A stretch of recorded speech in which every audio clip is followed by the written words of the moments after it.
Astrology एक ऐसा subject होता है कि आपको अगर इसमें ब्लेसिंग्स ना हो भगवान की तो आप ये काम कभी नहीं कर सकते हैं। उसके लिए आपका जो सिक्स सेंस होता है, आपका जो इंट्यूशंस पावर्स होते हैं, वो बाय बर्थ आपके स्ट्रांग होना चाहिए। कि 3 नंबर जो है विक्रम संवत के हिसाब से ये जो साल है इसका टोटल 3 आ रहा है, तो गुरु की एनर्जी भी है ना। तो आप देखेंगे कि बहुत सारे जो हमारे सेंट्स हैं, जो साधु सन्यासी हैं, वो नए नए साधु सन्यासी आएंगे।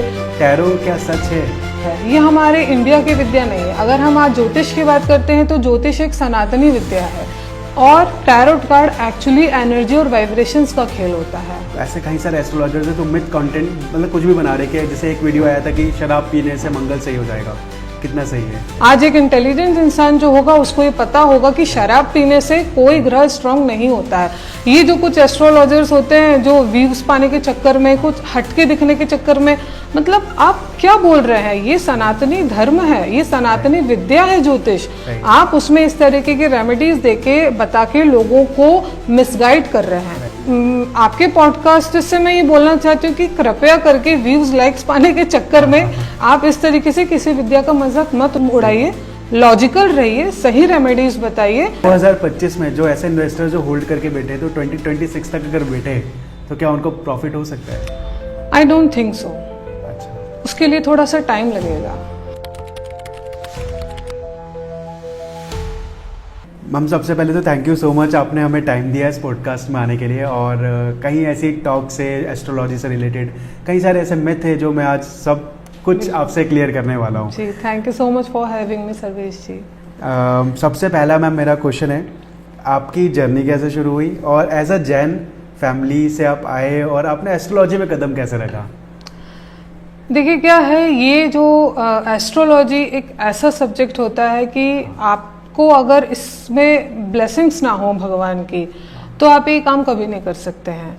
उसके लिए आपका जो सिक्स सेंस होता है, आपका जो इंट्यूशंस पावर्स होते हैं, वो बाय बर्थ आपके स्ट्रांग होना चाहिए, और जो मेरे थे। तो इस बेसिस पे जैसे कभी कुछ होने वाला होता था या ऐसी कुछ घटना होने वाली होती थी तो मुझे उसका आभास होने लगता था। इंट्यूशंस पावर बहुत स्ट्रांग थे। अगर मैंने किसी को कुछ बोल दिया कि आप ये काम अभी मत करो, जब उस समय मैंने ये एस्ट्रोलॉजी वगैरह कुछ सीखा नहीं था, जस्ट एक इंट्यूशन के बेस पे, तो वो उनके साथ होने लगता था। उसके बाद से फिर मुझे ऐसा लगा कि ये जो काम है ये मुझे आगे इसमें बढ़ना चाहिए। फिर धीरे से मैंने टैरोट सीखा, फिर एस्ट्रोलॉजी सीखी, फिर न्यूमरोलॉजी सीखी, फिर वास्तु में आए। और उसके अलावा भी सर्वेश जी मैं ये बोलूँगी कि सीखना इज़ अ डिफरेंट थिंग, लेकिन आपको इसमें आपके पास में भगवान की ब्लेसिंग होनी चाहिए।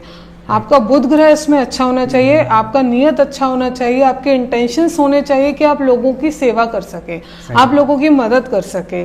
तो इस तरीके से मेरे वो इंटेंशंस थे, मुझे शायद भगवान ने इस काम के लिए चूज किया और आज मैं आप सभी के साथ में हूँ। क्या बात है। हम सबसे बड़ा क्वेश्चन लोगों का रहता है कि टैरो क्या सच है?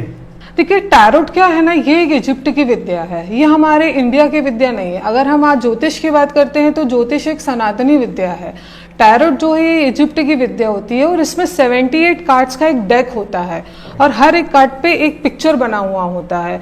तो जब क्लाइंट्स हमारे पास में आते हैं तो वो कार्ड्स हम स्प्रेड करते हैं। जैसे आपने बोला कि मैडम मुझे ये बिजनेस डील करना चाहिए क्या नहीं चाहिए, तो कार्ड्स उसमें से आप निकालते हैं, वो कार्ड्स आप आपके रीडर को देते हैं, फिर उसमें जो पिक्चर्स होती है।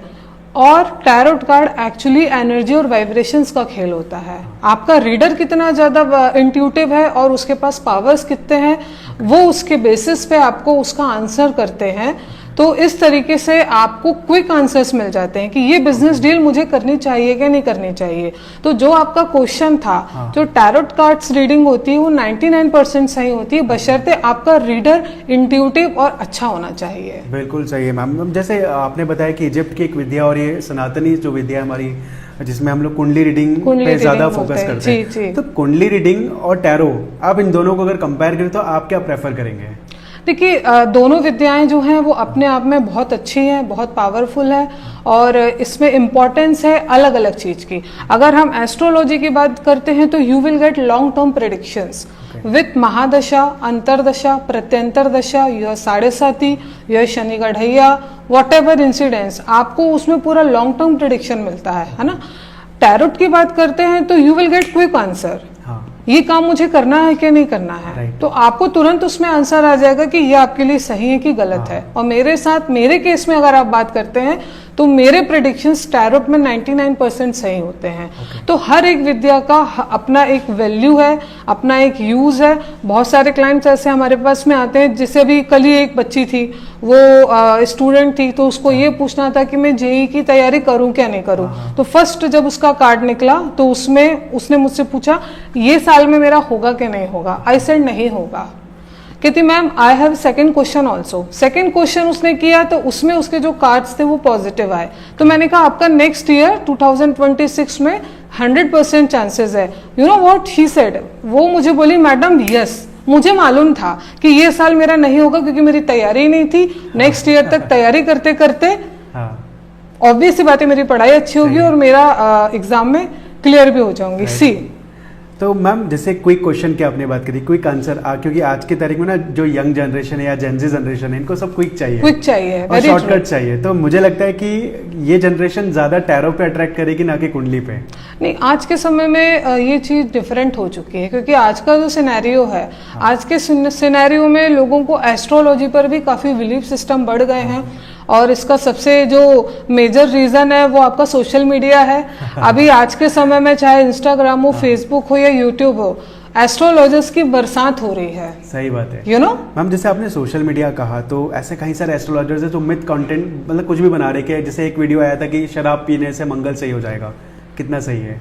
देखिए सर्वेश जी, आज की जो ऑडियंस है ना, चाहे वो आप हो, मैं हूँ या कोई भी हो XYZ, आज की ऑडियंस बहुत स्मार्ट है, बहुत इंटेलिजेंट है ना। उसको पता रहता है कि ये जो रेमेडी बताई है ये सिर्फ व्यूज के लिए बताई गई है, बनाई गई है, या ये अपने ऑडियंस को अट्रैक्ट करने के लिए बताई गई है। इसमें लॉजिक कुछ नहीं है। आज एक इंटेलिजेंट इंसान जो होगा उसको ये पता होगा कि शराब पीने से कोई ग्रह स्ट्रांग नहीं होता है। ये जो कुछ एस्ट्रोलॉजर्स होते हैं जो व्यूज पाने के चक्कर में, कुछ हटके दिखने के चक्कर में, मतलब आप क्या बोल रहे हैं? ये सनातनी धर्म है, ये सनातनी विद्या है ज्योतिष। आप उसमें इस तरीके की रेमेडीज देके बता के लोगों को मिसगाइड कर रहे हैं। आप अपनी विद्या का गलत इस्तेमाल कर रहे हैं। अच्छा, मुझे आप एक बात बताइए सर्वे जी, डू यू थिंक सो कि शराब पीने से कोई ग्रह स्ट्रांग होगा? ग्रह तो नहीं, और कुछ खराब हो जाएगा, पूरा घर खराब हो जाएगा। किसी इंसान का घर बर्बाद हो जाएगा। और शराब पीने से उल्टा आपका शनि खराब हो जाता है, आपका राहु खराब हो जाता है। तो आपका शनि और राहु खराब मतलब पूरी जिंदगी आपकी अस्त व्यस्त है।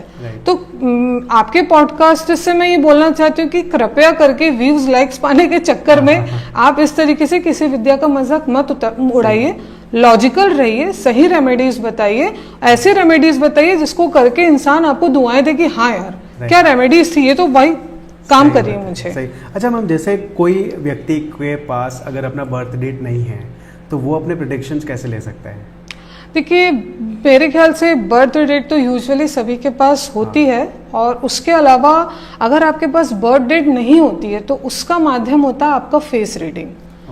आपका जो ऑरा रीडिंग होता है, आपका जो फेस रीडिंग होता है, तो फेस रीड, जैसे हम फेस रीडिंग भी करते हैं, तो फेस रीडिंग करके भी बहुत सारे प्रेडिक्शंस आपके बारे में दे दिए जाते हैं। उसके साथ साथ आपको उपाय भी बताए जाते हैं। और जैसा कि हमारा जो ऑरा होता है, हमारे ऑरा में 7 चक्रास होते हैं। तो जब एक ऑरा रीडर के पास आप जाएंगे या फेस रीडर के पास जाएंगे तो वो आपका ऑरा को स्कैन करके आराम से आपको बता देगा कि आपको उपाय क्या करने हैं, आपकी लाइफ में पास्ट में क्या हुआ था और आगे क्या होने वाला है।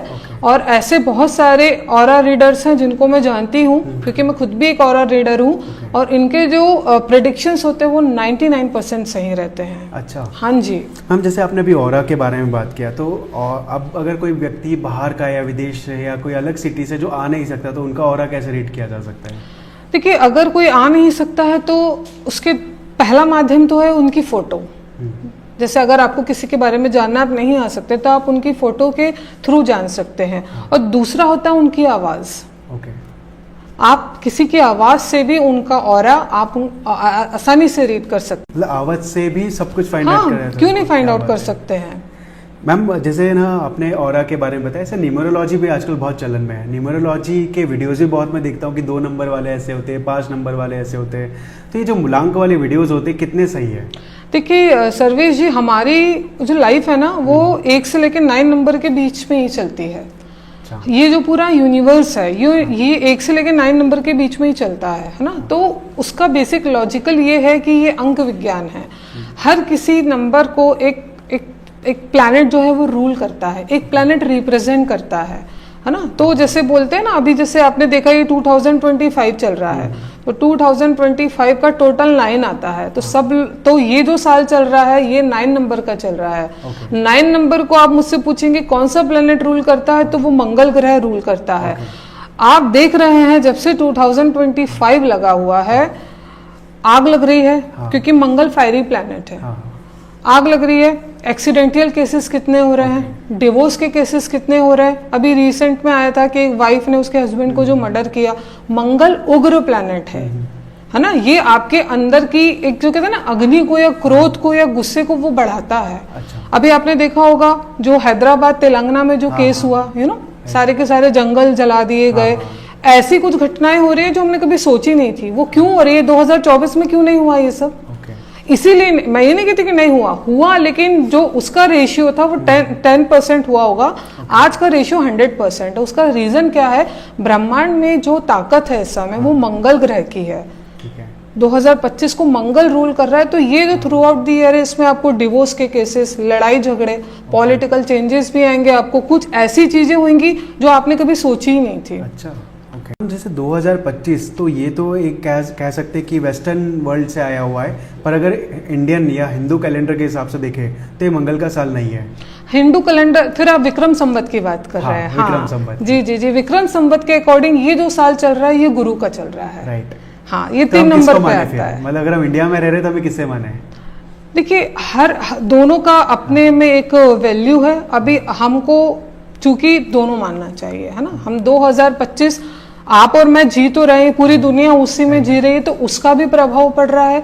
लेकिन विक्रम संवत चूंकि हम भारतीय लोग हैं तो उसकी भी एनर्जी इसमें है। तो मैं ये नहीं बोलूंगी कि आप उस चीज को मत मानिए, आप बस इस चीज को मानिए, क्योंकि जो चल रहा है 2025 चल रहा है और उसका टोटल 9 आ रहा है, उसको हम डिनाई नहीं कर सकते। मेरा मतलब है कि उसकी एनर्जी भी, उसके इफेक्ट्स भी हमको अब देखने मिल रहे हैं। हो रहा है, हमको देखने के लिए मिल भी रहा है, तो हम उसको डिनाई नहीं कर सकते। और चूंकि 3 नंबर जो है विक्रम संवत के हिसाब से ये जो साल है इसका टोटल 3 आ रहा है, तो गुरु की एनर्जी भी है ना। तो आप देखेंगे कि बहुत सारे जो हमारे सैंट्स हैं, जो साधु सन्यासी हैं, वो नए नए साधु सन्यासी आएंगे, नए नए परिवर्तन इस देश दुनिया में होंगे। बहुत सारे जो लोग हैं वो कुछ नया करेंगे, कुछ इन्वेंटिव करेंगे।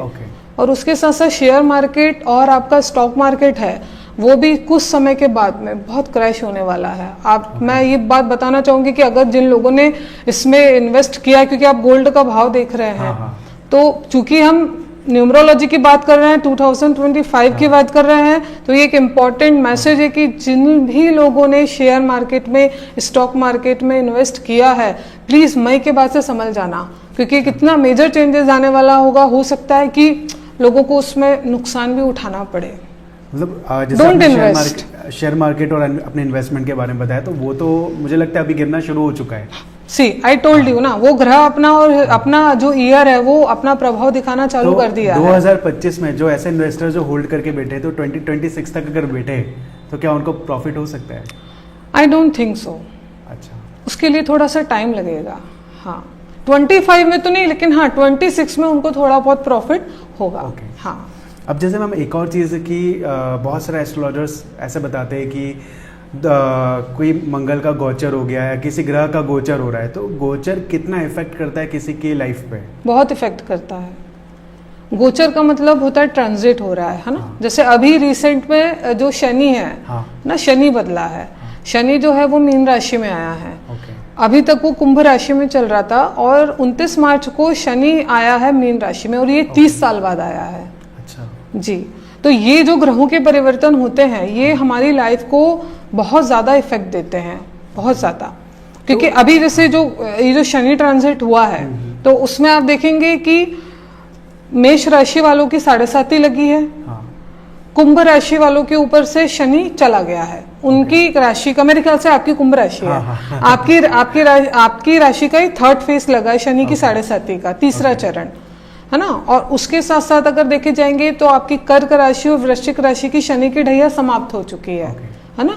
सिंह राशि और धनु राशि वालों की शनि की ढैया लग गई है। तो जब ग्रह परिवर्तित होते हैं और शनि जैसे बड़े ग्रह परिवर्तित होते हैं तो पूरी दुनिया हिल जाती है। 30 साल बाद शनि का गोचर हुआ है मीन राशि में। अच्छा। और उनकी 7.5 का सेकंड फेज लगा है। तो अभी करंट में आप देखेंगे तो मीन राशि वाले काफी डरे हुए हैं, काफी परेशान भी है कि भाई हमारे साथ कुछ हो ना जाए, क्योंकि मेरी खुद की मीन राशि है। जैनों के हिसाब से कहा जाता है कि ये सब चीजें सही नहीं है, या कह सकते हैं कि ये थोड़ा सा मिथ्या है। आपका क्या कहना है? मिथ्यात्व है। हाँ। देखिए क्या है, इसको इस चीज को मैं क्लियर करना चाहूंगी क्योंकि मैं जैन हूँ। हाँ। है ना, जैन कम्युनिटी से बिलोंग करती, आप भी जैन हैं।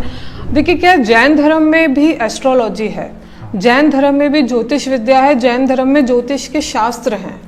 है ना, तो जैन धर्म में ऐसा नहीं है कि ज्योतिष नहीं है, कि ये विद्या है और जैन धर्म में भी इसके शास्त्र हैं, इसको जैन लोग डिनाई नहीं कर सकते हैं। ठीक है। और जहां तक जैनियों की बात है, क्योंकि जैनियों में ना ये होता है, ये अच्छा क्वेश्चन किया, वो लोग बोलते हैं अरे ये तो मिथ्यात्व है, जो होना है वो निश्चित है, आप ये सब चीजों को क्यों मान रहे हो। लेकिन मैं आपको एक चीज बोलना चाहूंगी, एस्ट्रोलॉजी सनातनी विद्या होने के साथ साथ एक साइंस है। आप और हम इस ब्रह्मांड में जी रहे हैं, सांस ले रहे हैं, खा रहे हैं, पी रहे हैं। क्यों? क्योंकि हमारी जो जिंदगी है ना वो भी सूर्य प्लेनेट से चालू होती है और इन्हीं 9 ग्रहों के बीच में घूमती रहती है। तो आप उस चीज को डिनाई नहीं कर सकते हो। जैन धर्म में तो खुद ही ज्योतिष के शास्त्र अवेलेबल हैं। मैम, प्लैनेट्स के हिसाब से किसी इंसान पे क्या इफेक्ट आते हैं, हेल्थ वाइज, रिलेशनशिप वाइज और बिजनेस वाइज?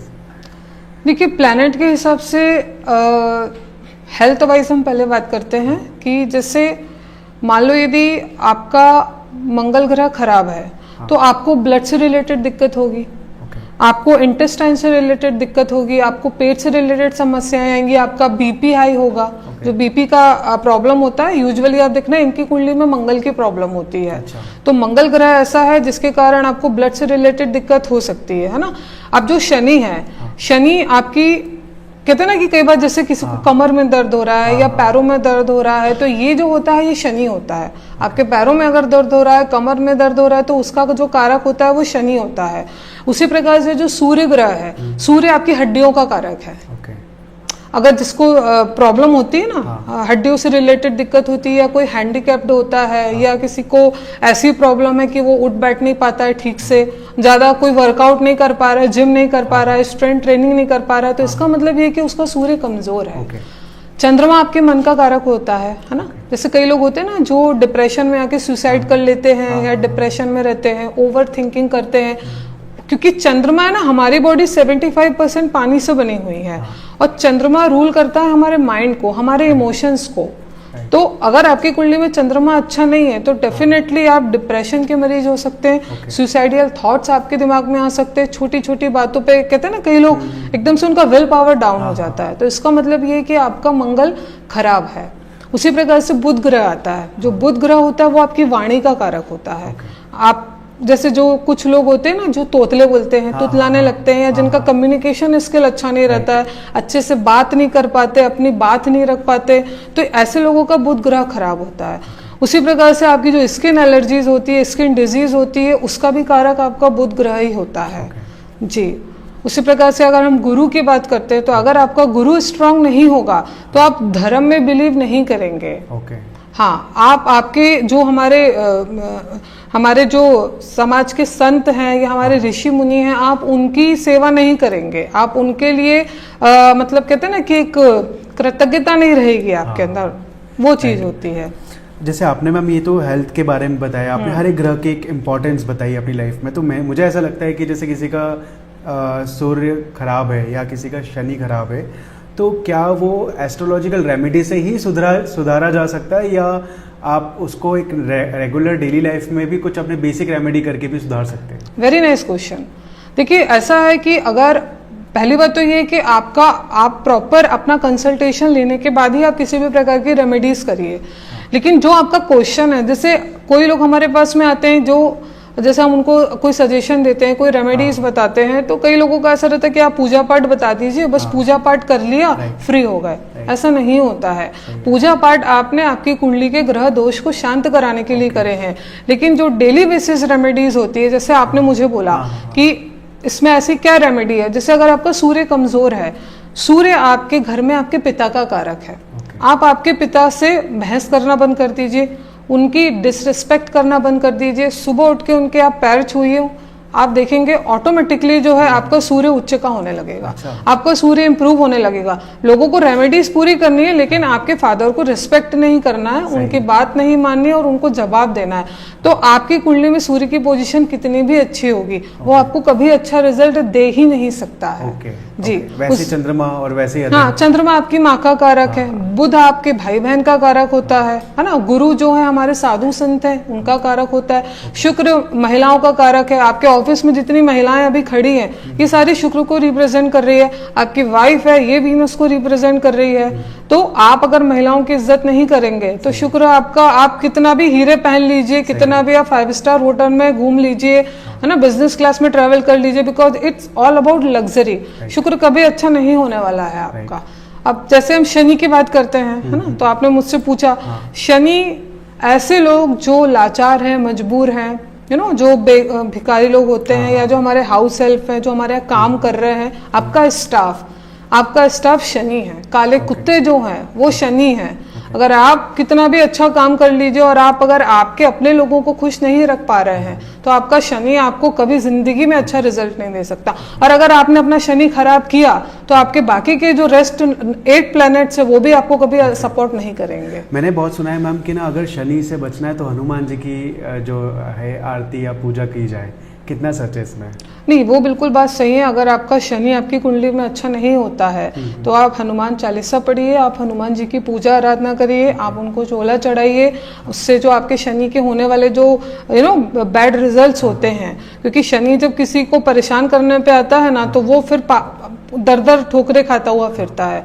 तो उसका जो उपाय है वो हनुमान जी का जो चालीसा है वो आप पढ़िए, आप उनको चोला चढ़ाइए। This is the one of the bestest remedy, और ये ऐसी रेमेडी है कि इंसानी आसानी से कर भी लेते हैं। मैम, जैसे इंडिया में इतना माना जाता है, इतने देवी देवता है, इतनी एस्ट्रोलॉजर्स है, इतने एस्ट्रोलॉजी की रेमेडीज़ है, पर ये अगर आप जैसे इंडिया की बॉर्डर से बाहर जाएंगे तो ये सब नहीं होता, बट फिर भी वो लोग कुछ लेवल पे हैप्पी भी है और अपना जीवन व्यतीत करते हैं।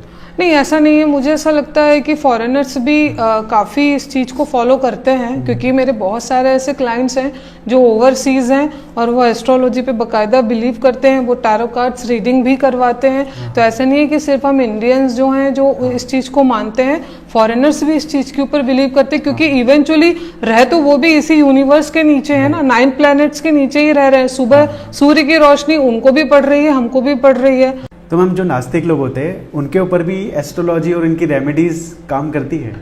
बिल्कुल करती है। मतलब आप अगर नास्तिक हैं, आप अगर भगवान को नहीं भी मान रहे हैं, तो ग्रह नक्षत्र तो आपकी कुंडली में बैठे हुए हैं ना। आप जब इस दुनिया में आए हैं तो ग्रह नक्षत्रों को, प्रभाव को लेके ही आए हैं, तो क्यों नहीं काम करेगा? आपके ऊपर भी काम करता है। और मैं तो कहती हूँ नास्तिकों को इसके बैड रिजल्ट से ज्यादा मिलते हैं। अच्छा। क्योंकि आपने पहले ही भगवान को मानना छोड़ दिया है। आप एक बार सरेंडर तो करिए उनको। आपके हम वैसे बहुत सारे लोग आते भी हैं सर्वेश मेरे पास में, जैसे जिनको हम रेमेडी बताते हैं ना, तो वो बोलते अरे मैडम अभी, जैसे उनको बोलो ना कि आपने रेमेडीज किया। जैसे मेरा क्लाइंट्स के साथ में ना थोड़ा पर्सनल टच है, तो मैं उनसे पूछती रहती हूँ, नहीं मैडम वो क्या अभी थोड़ा सा ये इशू आ गया, थोड़ा ये हो गया, थोड़ा वो हो गया, तो उससे फिर आपको रिजल्ट नहीं मिलने वाला है। क्योंकि वैसे ही आप नास्तिक हैं, ऊपर से आप रेमेडीज भी फॉलो नहीं कर रहे हैं, तो आप जहाँ पर खड़े थे आप वहीं पर ही आके खड़े रहेंगे, आपकी समस्याओं का समाधान नहीं होने वाला है। इंटरनेट पे ना मैंने तंत्र विद्याओं के बारे में बहुत देखा है। तंत्र बहुत होता है, कर्ण पिशाचिनी बहुत होता है, बगलामुखी पे लोग जाके बड़े बड़े हवन कराते हैं। पॉलिटिशियन जिनको कोई बड़ी पोजीशन पे जाना होता है तो वो तंत्र विद्या करने जाते हैं ऐसी जगहों पर। तो तंत्र विद्या कितना सही है, और क्या आज के युग में तंत्र विद्या सही में काम करती है? देखिए, तंत्र विद्या सही है, तंत्र विद्या वाकई में काम करती है। और आपने जिन चीज़ों का, जिन शक्तियों का भी नाम लिया है, ये शक्तियाँ बहुत बड़ी होती हैं, और इन शक्तियों को सिद्ध करने के लिए एक स्पेशल अनुष्ठान होता है, उनकी एक स्पेशल प्रोसेस होती है जो बहुत डिफ़िकल्ट होती है। और आज का जो यूथ है, आज के यूथ को ओवरनाइट क्विकली सब कुछ चाहिए है, तो इसके कारण वो जो है तंत्र विद्या की तरफ अट्रैक्ट होते हैं। अब जैसे मेरे पास जब इंक्वायरीज आती हैं, जैसे जो लव रिलेशन अफेयर्स के जो मामले आते हैं, तो उसमें लोग हमें सीधे बोलते हैं, आप हमें पैसा बोलिए कितना चाहिए है, मुझे ये व्यक्ति छोड़ के गया, मुझे किसी भी कीमत पे ही चाहिए। अच्छा। बट मुझे ऐसा लगता है कि उस पे जाना ठीक नहीं होता है, क्योंकि उसके साथ साथ उसके जो रिजल्ट्स होते हैं, नेगेटिव रिजल्ट्स, वो बहुत बड़ी मात्रा में होते हैं और वो फिर आपके फैमिली पे और आपकी हेल्थ पे बैकफायर करते हैं। ओके, मतलब तंत्र देखा जाए तो नेगेटिव इम्पैक्ट ज़्यादा करता है पॉजिटिविटी के ऊपर। हाँ, नेगेटिव इम्पैक्ट तो करता ही करता है। ठीक है। अच्छा, एक बात बताइए, हम जैसे तंत्र जो होता है, क्या वो एक साधारण व्यक्ति भी कर सकता है या उसके लिए किसी एस्ट्रोलॉजर या किसी साधु के पास ही जाना पड़ेगा? नहीं, देखिए, जो तंत्र होता है वो साधारण व्यक्ति नहीं कर सकता है, क्योंकि मैंने जैसा पहले भी बोला, इसके लिए पूरी एक विधि होती है, इसके लिए पूरी प्रोसेस होती है। उसके लिए आपको पर्टिकुलर पर्सन के पास में जाके गुरु दीक्षा लेके फिर आपको उसको सीखना पड़ता है। और मुझे ऐसा लगता है that is very much different process, और ये एस्ट्रोलॉजी से टोटली अलग है ये चीज। तंत्र और टोटका, इसमें क्या डिफरेंस है? देखिए, तंत्र एक ऐसी चीज होती है जो एक पर्टिकुलर पर्सन जो उसमें ट्रेंड है, ये उसके द्वारा की जाती है। और जो टोटके होते हैं, ये छोटे मोटे टोटके होते हैं, जैसे हम बता देते हैं ना किसी को कि भाई आज आपको नजर लगी है तो आप मिर्ची लो, कोयला लो, उसको अपने ऊपर से 7 बार उतार के आप उसको जला के फेंक दो। दैट इज अ टोटका। छोटे छोटे टोटके होते हैं जो, तो वो एक अलग चीज हो गई और ये एक अलग चीज हो गई। टोटका को ये कह सकते हैं साधारण भाषा में कि टोटका साधारण व्यक्ति भी कर सकता है और तंत्र हर कोई नहीं कर सकता। टोटका मतलब जो आपके लाइफ में आपको ऐसा लग रहा है कि यार कहीं कुछ नेगेटिविटी फील हो रही है, कहीं मुझे ऐसा लग रहा है कि किसी ने मेरे पे कुछ कर दिया है, मुझे अच्छा नहीं लग रहा है, तो उसको दूर करने के लिए हम एक सिंपल सी रेमेडी आपको बता देते हैं, दैट इज टोटका। जैसे आपने टोटके की बात बोली ना, तो मैं आपको एक बहुत अच्छी बात बताती हूँ सर्वेश जी। अब जैसे क्या है, हमारे जो प्लैनेट्स होते हैं ना, 12वें घर में अगर आपका शनि है तो 12वां घर जो होता है ना, वो आपका जेल यात्राओं का होता है, कोर्ट कचहरी का होता है, अस्पताल का होता है, आपकी शैया का होता है, जो आपका स्लीपिंग हाउस होता है वो होता है, विदेश का होता है। अब अगर किसी की शनि की 7.5 चल रही है, राहु की दशा भी चल रही है, अगर कंसल्टेशन के दौरान हमको ऐसा लगता है कि यार इसको ये जेल जा सकता है, तो हम उसको टोटका बताते हैं कि आप जाइए। और मैं ये ऑडियंस को बोलना चाहूंगी कि अगर आपको किसी ने ऐसा बोला है, आप जाइए, जो पुलिस थाना होता है आप वहां पर जाओ, वहां 10 मिनट आप बैठो, 1 कप कॉफी या चाय पी के हो जाओ, वहां 2-4 पुलिस वालों से या जो वो सराउंडिंग है आप वहां वो टाइम स्पेंड करके आओ, तो ये टोटका है।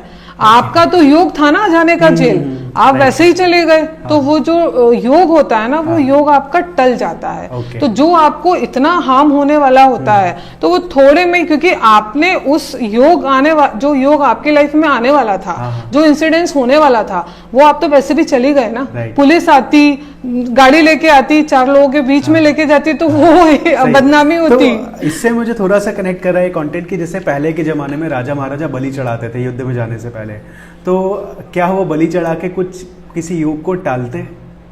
देखिए, वैसे तो बलि वगैरह चढ़ाना अच्छी बात नहीं होती है। किसी भी पशु की हत्या करना और उसमें हम ये सोचें कि इससे मेरी परेशानी खत्म हो गई है, चाहे वो राजे महाराजे हो, चाहे आज के हम आम लोग हों, या किसी भी प्रकार के कोई भी जो धर्म है, वो कोई बलि चढ़ाने का आपको कभी भी सलाह नहीं देता है। और ये सब इंसानों की इंसानों के रूल्स हैं, ये इंसानों के बनाए हुए नियम कानून है कि बलि चढ़ा दो तो ये तुम्हारा काम अच्छा हो जाएगा।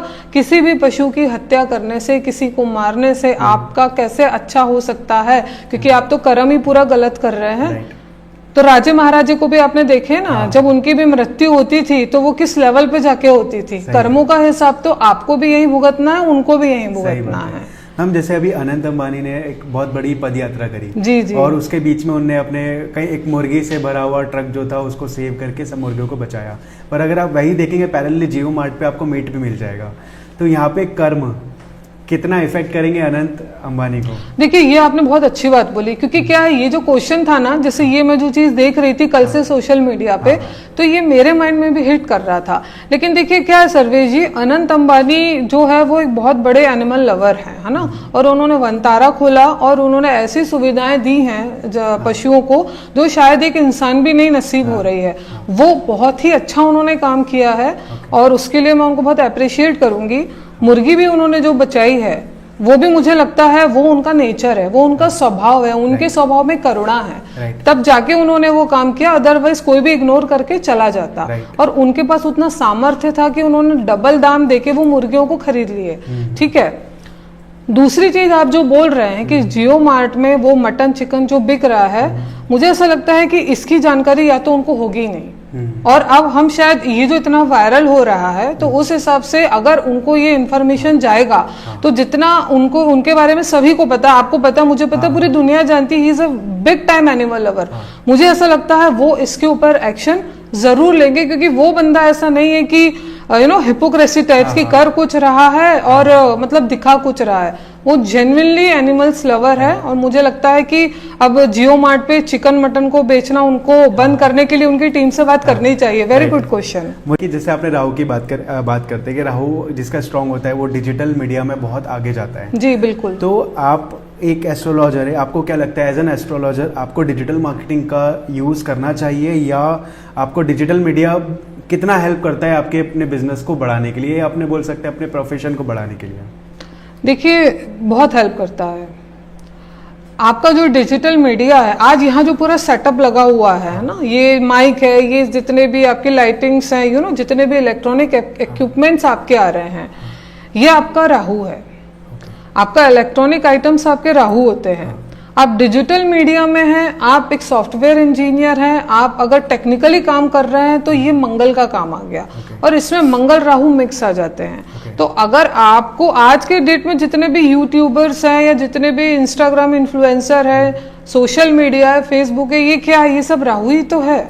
और आप अगर डिजिटल प्लेटफॉर्म को अपने लिए यूज कर रहे हैं, इसका मतलब आप आपके राहु को और इम्प्रूव कर रहे हैं और इनहेंस कर रहे हैं, और उससे जो फायदा आपको अभी तक 10% आ रहा था तो वो आपको 100% आएगा। क्यों? क्योंकि आपने आपके राहु को बैलेंस कर लिया, राहु को एम्पावर कर लिया। राइट मैम, ऐसा भी मैंने सुना है कि कई लोग डिजिटल मार्केटिंग एजेंसीज के पास जाते हैं या मार्केटिंग या डिजिटल मीडिया में अपना काम शुरू करते हैं, बट कहीं ना कहीं उनके साथ धोखे होते रहता है कंटिन्यू। वो काम बढ़ ही नहीं पाता, उनका काम चल ही नहीं पाता, वो चाहकर भी उस चीज़ को नहीं कर पाते। तो उसका क्या रीज़न हो सकता है? क्या उनका राहु वीक है, या राहु होने के बाद भी उनकी कोई ऐसा ग्रह उनको अड़चन दे रहा है?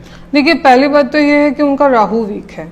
उनका राहु इतना इम्प्रूव नहीं है, तो इसके कारण उनको उस काम में प्रोग्रेस नहीं मिल रही है। क्योंकि अगर आपका जो राहु है वो 8वें घर में आ जाता है, पहले घर में आ जाता है, तो वो आपको जो आप रिजल्ट, चौथे घर में होता है 4th हाउस में, तो जो आपको रिजल्ट मिलने चाहिए थे वो आपको रिजल्ट से राहु दे नहीं पाता है। तो शायद हो सकता है, और फिर उसके साथ साथ जो कॉम्बिनेशन में आता है ना, वो मंगल भी आता है। आपका मंगल भी अच्छा होना चाहिए, तब जाके ये दोनों ग्रह मिलके आपको सोशल मीडिया पे या डिजिटल मार्केटिंग कह लीजिए, तो उसमें वो आपको सक्सेस दे सकते। तो मंगल और राहु का कॉम्बिनेशन, अगर जैसे आप ये जो काम कर रहे हैं, अगर आपके I am sure, I am not aware about horoscope, मैंने अभी तक आपका कुंडली नहीं देखा है, पर जितना मैं आपका फेस रीडिंग कर पा रही हूँ और मुझे आपसे बात करके जो दिख रहा है, तो आई एम श्योर आपका मंगल और राहु दोनों अच्छा है, इसलिए आप इतना ग्रो कर रहे हैं। और दूसरी चीज मैं आपको वास्तु से कनेक्ट करना चाहूंगी सर्वेश जी, कि आपका ये जो प्रेमाइसेस है, ये जो आपका सेटअप लगा हुआ है, आप यहाँ पर साउथ वेस्ट कॉर्नर चेक करिएगा, क्योंकि साउथ वेस्ट राहु का होता है। अगर वहां पे दोष होगा, अगर वो ठीक नहीं होगा, वो बैलेंस नहीं होगा, तो फिर आपका जो डिजिटल मार्केटिंग कंपनी है उससे आपको पैसा नहीं आएगा, वो ग्रो नहीं कर पाएगा, आपका काम दुनिया तक पहुंच नहीं पाएगा। तो ऐसा नहीं है कि सक्सेस होने के लिए, चाहे वो डिजिटल मार्केटिंग हो या कोई भी फील्ड हो, सिर्फ एस्ट्रोलॉजी ही काम करती है। सक्सेस होने के लिए एस्ट्रोलॉजी, न्यूमरोलॉजी और वास्तु, ये तीनों का प्रॉपर तरीके से अलाइन होना, उसके बाद ही आप सक्सेसफुल हो सकते हैं। हम अब जब अपन वास्तु पे आए तो मैंने कई ऐसे वीडियोस देखे कि एक सिंगल रेमेडी करो और अपने घर के पूरे वास्तु सुधार लो, ऐसे कई सारे वीडियोस हैं इंटरनेट पे। क्या वो सच है? नहीं सर, ऐसा नहीं होता है। एक सिंगल रेमेडी करने से आप पूरे वास्तु को कैसे ठीक कर सकते हैं, मुझे बताइए। मैंने देखा था कई लोग कहते हैं वीडियो में कि आपकी जब एंट्री पॉइंट है वहाँ पे गणेश जी का फोटो लगा लो, या आप साथिया लगा लो, या आपकी जो चौखट तोरण होती है, तोरण लगा दो, या चौखट पे आप कुछ हल्दी के साथिया बना लो। तो क्या ये सारी चीजें वास्तु को खत्म करती है? नहीं, देखिए क्या है, वास्तु दोष हर एक जगह का अलग होता है। जैसे आपके रूम में आपका एंट्रेंस है, सॉरी आपके घर में आपका एंट्रेंस है, फिर आपका किचन आता है, फिर आपका बेडरूम आता है, फिर आपका पूजा घर आता है, फिर आपका वॉशरूम आता है। ये कुछ चार जो प्लेसेस है वो मुख्य होती हैं। तो हर एक जगह का अलग अलग तरीके से वास्तु होगा, और उस जगह का आप उस प्रकार से रेमेडीज करेंगे जो दोष है, तो ही आपके घर का वास्तु जो है वो पूरे तरीके से ठीक होगा। ऐसा नहीं है कि खाली आपको बोला कि आप जेड प्लांट लगा लीजिए या आप स्नेक प्लांट लगा दीजिए तो आपका पूरा वास्तु ठीक हो जाएगा, ऐसा थोड़ी ना होता है। एक और सबसे बड़ा क्वेश्चन है मैम मेरा, क्योंकि मेरे कई सारे ऐसे दोस्त हैं, मेरे कुछ ऐसे कलीग्स हैं जो अपने घर में डॉगी को पालते हैं और हो सकता है और भी कई अलग अलग तरीके के पेट्स को पालते हैं, तो क्या पेट को पालने से भी वास्तु खराब होता है? नहीं नहीं, ये बिल्कुल, ये बहुत गलत बात है। ओके। किसी भी प्रकार के डॉग को आप रख रहे हैं तो आपका वास्तु कैसे खराब हो सकता है? जो लोग इस तरीके की सोच रखते हैं ये बिल्कुल गलत सोच है। उल्टा अगर आप डॉग्स को फीड कराते हैं, आप डॉग्स को अपने घर पालते हैं तो आपका राहु केतु और शनि ये तीनों बैलेंस होने लगता है। पॉजिटिव माहौल तो रहता ही है, लेकिन उसके साथ साथ आपकी कुंडली में अगर शनि दोष है, शनि की 7.5 चल रही है, केतु की महादशा चल रही है, आपके ऊपर कर्जा आ रहा है, आप कुत्ते को फीड कराइए, आप डॉग्स को पालिए, आप देखना आपका ये जो दोष है धीरे धीरे करके बैलेंस होता है। क्योंकि डॉग जो है वो साक्षात काल भैरव के दूत है। जब काल भैरव को ही आप प्रसन्न कर ले रहे हैं कुत्ते की सेवा करके, कुत्ते के माध्यम से, तो आपको काल क्या बिगाड़ पाएगा आपका? सही है मैम। जैसे पहले के ज़माने में राजा महाराजा कह लो या वैद्य जो लोग होते थे, या आपने देखा होगा कि पहले के घरों में बाथरूम भी नहीं हुआ करता था, वास्तु को बोलते थे कि वो दरिद्रता का कारक है। तो मुझे ऐसा मैंने जितना भी इंटरनेट पे देखा है कि कुछ लोग ऐसा कहते हैं कि अगर कोई पेट को आप पालते हैं तो उनका एक स्थान होना चाहिए घर में, वो हर जगह नहीं रोम होना, मतलब कहीं हर जगह नहीं घूमना चाहिए घर में। तो क्या ये क्या सच है, कितना सच है? नहीं, मुझे ऐसा लगता है, देखिए पहले के ज़माने की बात अलग थी। पहले के ज़माने में लोगों के पास बहुत बड़े गार्डन्स भी होते थे, खेत होते थे, खुली जगह होती थी, उनके बगीचे होते थे, उनके गार्डन्स होते थे जहाँ पे गाय भी रहती थी, उनके एनिमल्स रहते थे, गाय है, भैंस है, और उनके जो बच्चे होते, बछड़े होते थे, कुत्ते होते थे, तो वो उनकी जगह उतनी बड़ी थी, उनके पास में उस समय पर अवेलेबल था स्थान, तो वो खेतों में आराम से घूमते थे, बगीचों में, गार्डन्स में आराम से घूमते थे। आज के आधुनिक जमाने में हमारे पास रहने के लिए जगह नहीं है। तो आप अगर पेट को पाल रहे हैं, तो आप अगर उसको बांध के भी रख रहे हैं तो आप आपका ग्रह खराब कर रहे हैं। आपको कभी भी पेट को पालने के बाद में आप कभी भी उसको जंजीर से, चेन से बांध के मत रखिए, आप उसे घर में छोड़िए, आप उसे एज अ मेंबर ट्रीट करिए। आप हम जैसे पेट्स के बात करें तो हम लोग जैसे फिश टैंक की भी बात करते हैं, बहुत सारे घरों में फिश टैंक होता है, और मेनली मैंने देखा है कि लग्जरी घर, जितने बड़े बड़े घर होते हैं, बंगलोज होते हैं, ऑफिस होते हैं, वहाँ फिश टैंक होते हैं। तो फिश टैंक रखने से क्या वास्तु सही होता है या पॉजिटिव एनर्जी आती है? बहुत ही अच्छा क्वेश्चन किया, क्योंकि अभी जब मैं वास्तु के लिए जाती हूँ तो मुझसे क्वेश्चन पूछा जाता है, फिश टैंक को रखना वास्तु के हिसाब से ठीक नहीं है। क्योंकि आपने क्या किया है ना, आपने एक 4x4 के कांच के बक्से में लाके एक 5-6 मछलियों को छोड़ दिया है। अब वो 5-6 मछलियां उसी 4x4 के बक्से में यहाँ से वहाँ, वहाँ से यहाँ घूमती रहती हैं।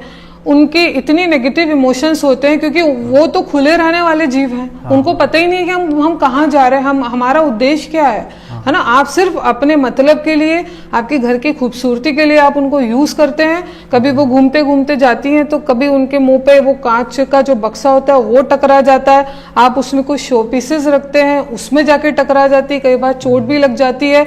उस समय क्या उनके इमोशंस पॉजिटिव रहेंगे, ये बताइए आप मुझे, कि नेगेटिव रहेंगे?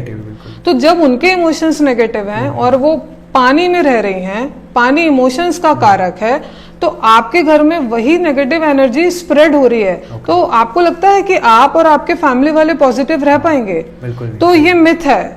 आप लोग फिश एक्वेरियम मत रखिए अपने घरों पे, इससे किसी भी प्रकार का कोई वास्तु नहीं होता है। वास्तु भी एक सनातन विद्या है।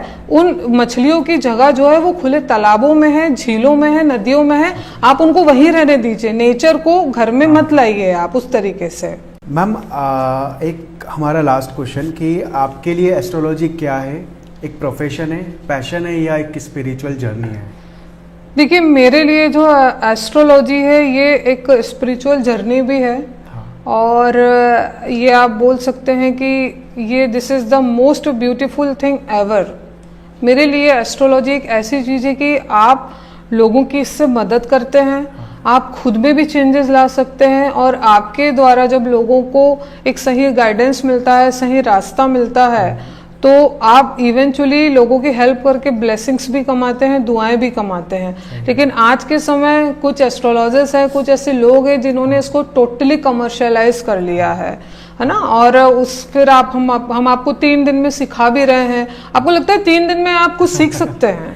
तो इस समय एस्ट्रोलॉजी जो है ना, लोगों ने ना उसको एक व्यवसाय बना लिया है, एक बिजनेस बना लिया है। 3 दिन में आपको एस्ट्रोलॉजी सिखाएंगे, हम आपको 99 रुपए में आपका पत्रिका आपको दे रहे हैं, या आपको, दिस इज नॉट गुड। आप अगर एक नोन फेस है, आप अगर एक नोन एस्ट्रोलॉजर है, तो ये इवेंचुअली आपका ड्यूटी बनता है कि आप आपके क्लाइंट को थोड़ा पर्सनल टच दीजिए। आप उसके साथ तसल्ली से बात तो करिए। आपकी फीस ही इतनी हाई फाई रहती है, 21-21 हजार रुपए, तो आपसे एक नॉर्मल पर्सन कैसे कनेक्ट कर पाएगा? आप लोगों की मदद कैसे कर पाएंगे? लंबे रेस का घोड़ा आपको होना है तो आपको आम जनता को लेके चलना पड़ेगा साथ में। जी, तो और मुझे लगता है कि एस्ट्रोलॉजी सबसे सबसे अच्छी चीज है। सो मैम, मजा आ गया आपसे बात करते हुए। जो भी कमेंट्स हमारे पास इस वीडियो में आएंगे, ये क्वेश्चंस हम लोग हो सकते हैं आपके साथ सेकंड पॉडकास्ट में कवर अप करें। श्योर और सारे लोगों की प्रॉब्लम सॉल्व करें। मुझे भी बहुत अच्छा लगा Sarvesh ji, thank you so much for having me. Thank you.